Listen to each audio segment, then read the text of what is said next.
Like, y'all think being queer is like fun and liberating all the time?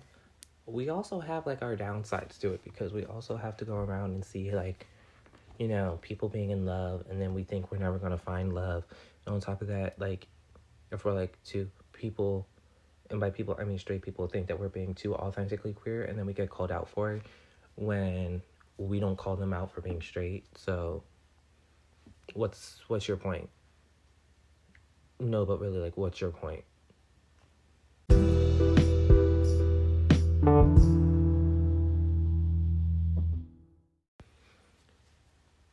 Hi guys, welcome back to another episode of Just Another Teen Life Crisis. I'm your host Kia Purst, and welcome to part 2 of Honey, I'm Queer as Folk. Cause there's a lot to say about being queer, and to be honest, from the first episode, I really wasn't done talking about it. So we're gonna get into this part 2 where we deep dive a little bit deeper down into what it means to be queer. I'm not gonna lie, I don't remember where I left off on the last episode. I honestly think it was me talking about being like 21 and now I can officially go to gay clubs. But like, I don't want to go to gay clubs because actually I really do. I really do. I'm not gonna lie. There's a lot of there's better music, better drinks, a better scene, cuter people. I mean, like everybody. Is that true though? For people that have been inside of like gay clubs and gay bars, are there cuter people? Like, I just want to know. Like, in all honesty, I really want to know, are there cuter people there? Because it's just like, are you coming home with me tonight, or are we just drinking and calling it a day? No, but for real. Actually, that kind of leads into like the gay hookup culture of it all, because of course, like, we have apps like Grindr, Jacked, isn't there one called Scruff? Is that a lesbian dating app? I know nothing about like gay. The only gay dating app I really know about is Grindr because I've had it for literally a long time, and it's very, very sad to say like how long I've had it for. I want to say, okay, I'm gonna out myself real quick, and this is a very teachable moment for like kids who don't know or don't care, but it's very, very teachable. I downloaded Grindr when I was in middle school. Yeah, I'm gonna just leave it at that. I'm gonna leave it at that. I wanted to see like what it was like, and honestly, it was not how I expected it to be. Cause everybody on Grindr is very, very, very, very, very, very horny. No offense. Cause like, good for y'all. Y'all are horny. Y'all gonna get laid. Me, I didn't want to get horny and get laid. I wanted to find like love, but also like I had it from middle school to high school.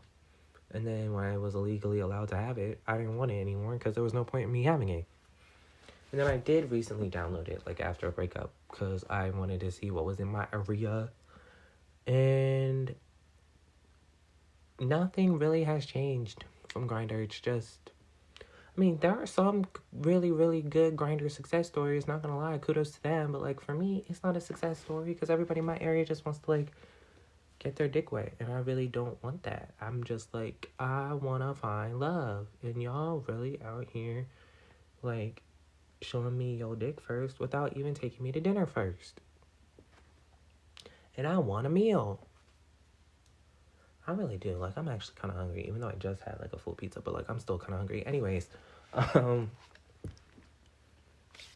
yeah, gay dating is, it's not even like gay dating or straight dating. It's just dating in general is hard, but it's definitely hard for like queer people because you're not like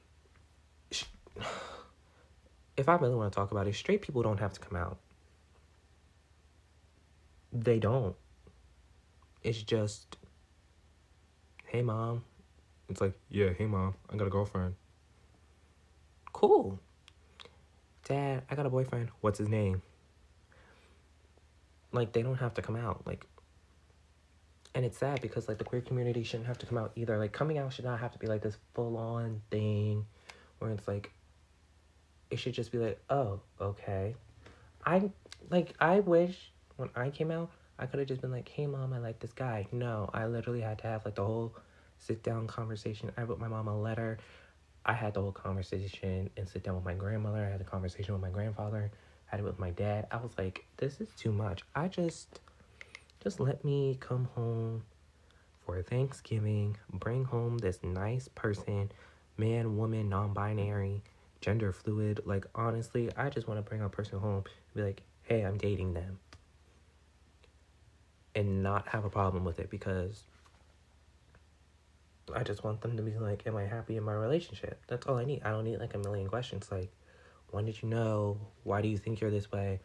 Do we need to go to church and talk about it? No, I just want you to be happy that I'm finding myself in my identity where we don't have to make it a big thing. Because honestly, it was a big thing for me for a long time. And now I'm just like, actually, not even gonna lie, it's still a big thing. But, I mean, I'm comfortable in my queerness. Being queer for them means like, oh, I'm hyper flamboyant.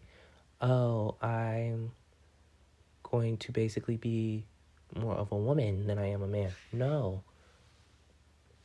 Like, honestly, I'm not even, like, I'm comfortable in my queerness and my identity. Because, like, I identify also as non-binary, where I'm going beyond the binary of genetically, biologically born a man, but I want to be more than that. I'm not a man. I am literally all I call myself is a human being because that is who I am. I'm a human being finding who they are, what they like. I'm literally just Chrissy. I'm Kia Purse. I'm Chrissy. I'm Christopher. I am me. Like, what are you gonna do? There is nothing wrong with me. I am just me living my life. I mean, I do like a lot of feminine things. I like a lot of masculine things. I basically blend them together to make me.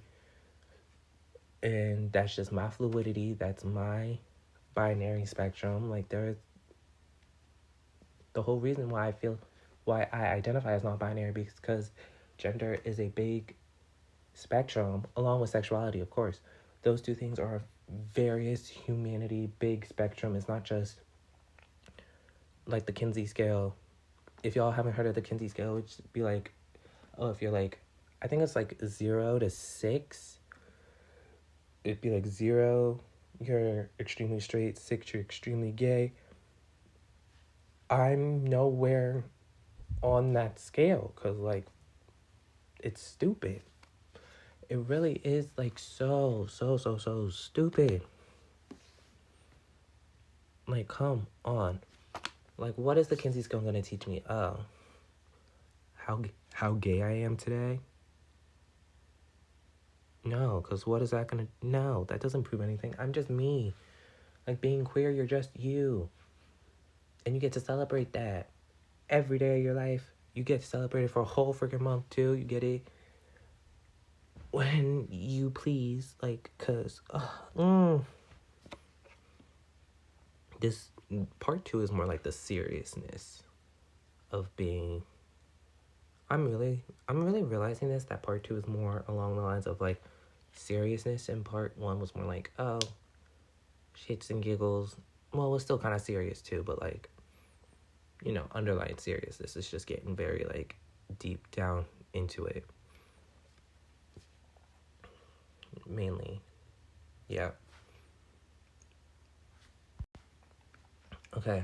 I did bring up earlier about, like, how, you know, society views the LGBT community, because we do have, there are two sides. Well, not even two sides. It's kind of like three sides. It's more like one side is, congratulations, I'm so proud of you.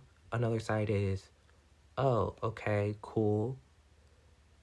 And then the other side's like, don't even talk to me. Don't miss me with that bullshit.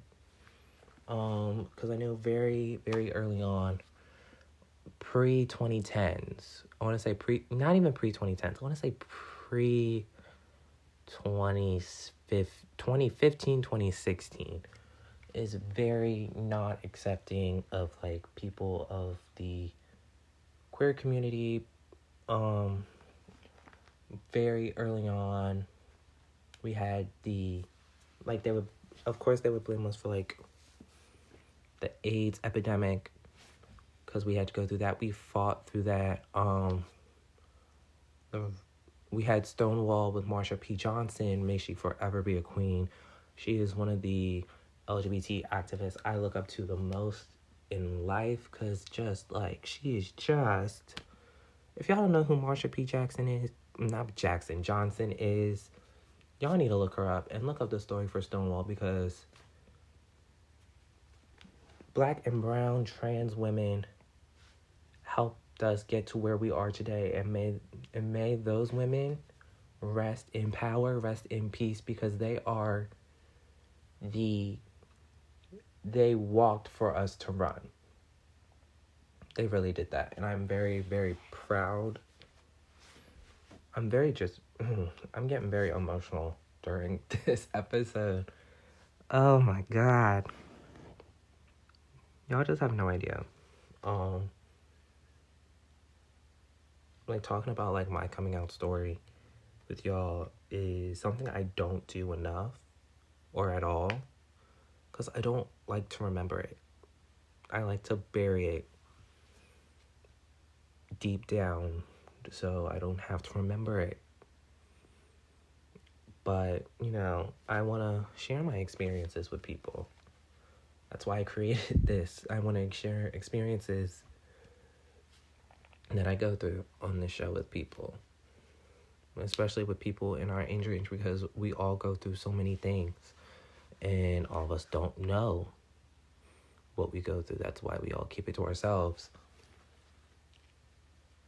And I'm not even gonna lie, because if I'm talking about also being queer, like, I know for me it was hard, because, like, my mom was like, you're already, like, because when I first came out, of course I identified as a man, but she said to me, it was more like, you're already Black, you're already Latino, and you're already a man.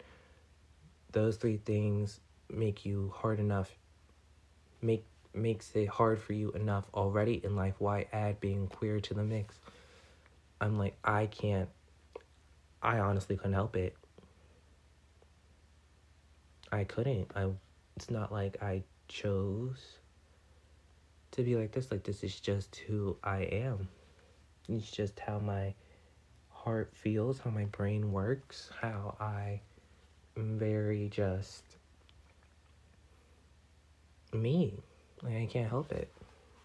And I wish, like, they would teach us more about, like, gender identity and sexuality in schools. Like, I learned more about it in college than I have in high school, when I felt like I needed it most, because I knew nothing. Especially when it comes to, like, queer intimacy and queer love making. I would say queer sex, and, like, because, like, as a kid you learn that from porn, and half the time it's not real, because you think you know what you're doing when you're doing it, when in reality you don't, because there are certain things, it's being queer, where it's just like, oh, I thought I was supposed to like this, when you don't like it. No one teaches you these things, especially they don't teach you in classes, because they're like, oh, children don't need to know that, when in reality we should. And speaking of which, this Don't Say Gay bill, y'all want to talk to me, y'all can meet me out in the parking lot, aka my driveway, because this Don't Say Gay bill that started in Florida really pissed me off more than anything in the world. Mainly because why are you, you're outing children to their parents who aren't ready. 2, you're basically letting children not have you're letting queer children have their rights taken away. And it's kind of sad. Actually, it's not kind of sad. It is sad. Because, like, what did we fight? Why are we fighting just to go backwards? Like, I don't think, like, whoever made this law understood, like, we fought for so many years. And by fighting, I mean, we as the LGBTQ community have fought so many years for same-sex marriage, for adoption rights. We've fought just to love who we want to love for years. Just to go backwards? Like, in the words of Coco Jones, are you mentally well? Like, are you mentally well? No. Because what in your right mind wants to take away? If someone told you you couldn't marry who you wanted to marry, you would fight that. So why are you taking our rights? Why are you taking our rights away? Like, it's not fair. Like, I'm pretty sure I just read the other day on Gay Times, because I love me some Gay Times. I'll follow them on Instagram and Twitter. So if you want to go look for gay news, go on Gay Times on Instagram and Twitter. But I just saw on there that Cuba just legalized same-sex marriage. Like, I'm getting really real. Like, they just legalized it. And I literally, when I started reading that, it was so, like, inspirational. Like, other countries are starting to legalize same-sex marriage. They're starting to see us for who we are. Like, we fight for so long. And we don't want to go backwards. We want to go forwards in history.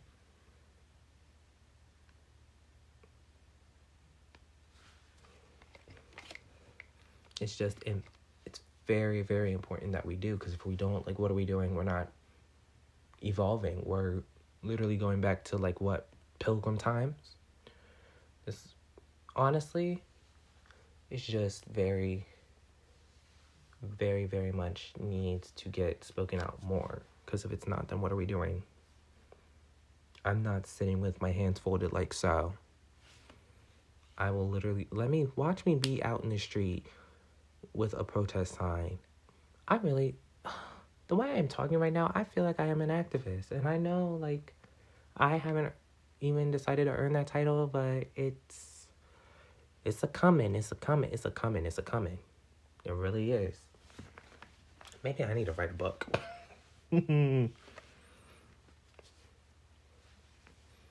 But, it's just, we have to do better. And for, the heteros, I would highly advise you to do some research, because when you think you know all you know about queer people or anything about us, you may be wrong, and you just need to start actually thinking about, like, the queer people in your lives. Especially if it's, like, someone close to you or someone who's not even that close to you. You always have to make sure you're being very, very, I don't want to say politically correct, but just make sure you don't make them feel uncomfortable. You have to make sure that we all feel included. Because I never personally asked any of my straight friends, which is kind of like a majority of, which is quietly a majority of my friends, to make me feel comfortable, because when they met me, I always felt comfortable, and then after, like, I came out, nothing changed. Like, I just always felt comfortable around everybody who I am close with who is not queer. And then especially with my siblings, I mean, there's 13 of us, and a portion of my siblings are queer, and I love all of them down. Like, my little sibling also came out as non-binary to me. Shout out, Orion, I love you with my whole heart.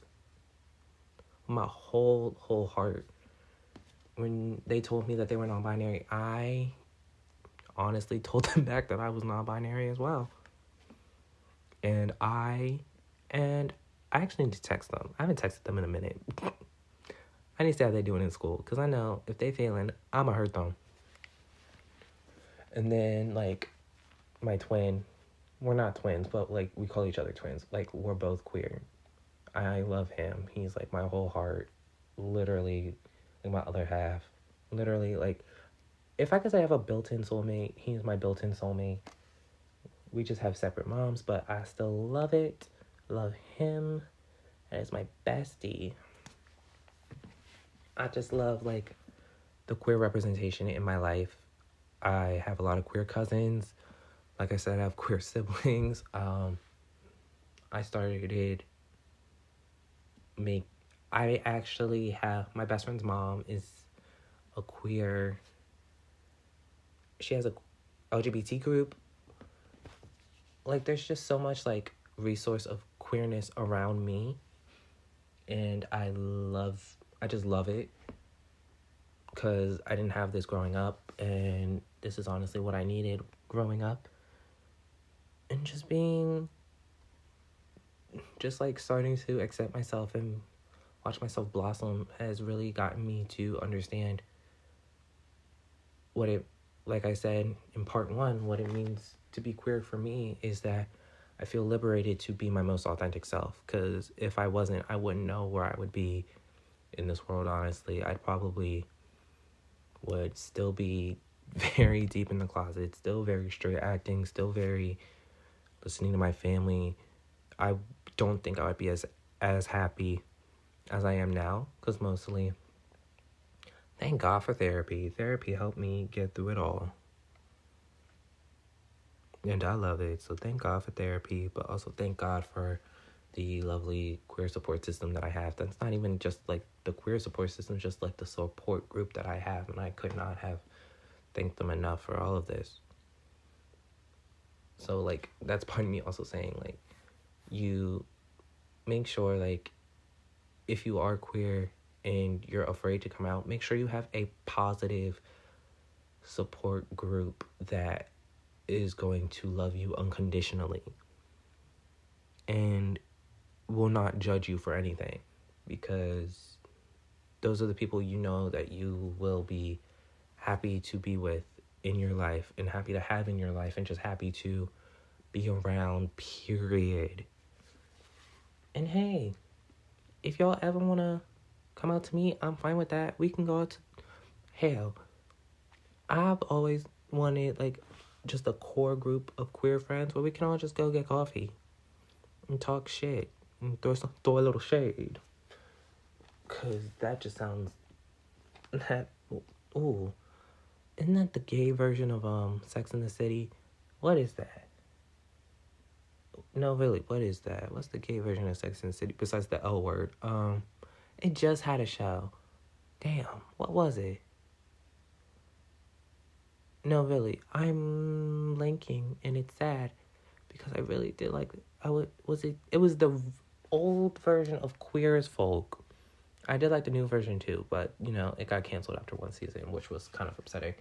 But anyways, it was the old version of Queer as Folk, and I really did like that show. So I would advise y'all to check that out too, but, like, anyways, I just have actually, I need to start writing, like, lists down of shows. Oh my God. I didn't even talk about, like, celebrities who have come out as queer. There's so many of them now. It's amazing. I just love it. Like, celebrities that look like me. Like I said, I'm Afro-Latina, and I'm also freaking non-binary and queer. So it's just, like, seeing celebrities that look like me, talk like me, act like me, are me, also be queer like me is amazing. Because honestly, I want to say the one that I'm most surprised, not even surprised, but the one I'm most grateful is Janelle Monáe. Because they have come out as non-binary. They have also come out as pansexual. And I just love that for them. I really do. Like, when you think about it, I want to say probably in the next 50 years, everybody's going to be queer. I mean, they probably don't want to, like, have sex with, like, the same sex, but, like, they're all queer. And it's going to be beautiful. We'll have a lot of queer babies. That's how I feel like when everybody says, oh, half the world's going to be black. Oh, we all will be, because, you know, we'll be black and queer and we all love it. Don't judge me. That's what I think. That's what I think. That's what I hope too. I'ma still be young and beautiful and look like myself. And be black and queer. So well, that is all for part 1 and part 2 of Honey, I'm Queer as Folk. I hope you all thoroughly enjoyed it, because honestly, next week is gonna be a lot better. We getting back into it. We gonna get in the swing of it again. I say this again, and then watch me not report. Why am I reporting anything? Watch me not record another episode for probably like another month, even though I'll be on vacation for some parts. But eek, it is what it is. It's my show. I do whatever I want. I'll record whenever I want. I'll do any. It's my life. You trying to live it? You thought I was feeling you? Girl, you a munch. I don't know how the song goes, but I do like that song. But I want y'all to have a great rest of your evening.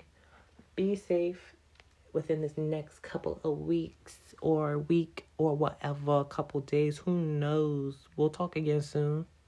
Y'all always know I'm never fully leaving. Even though you thought I was feeling you. I'm really gonna start talking in TikTok sounds.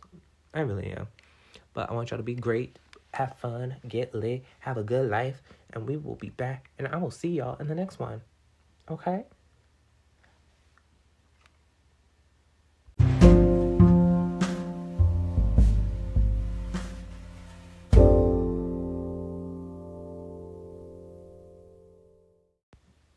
No, but really, you thought I was feeling you?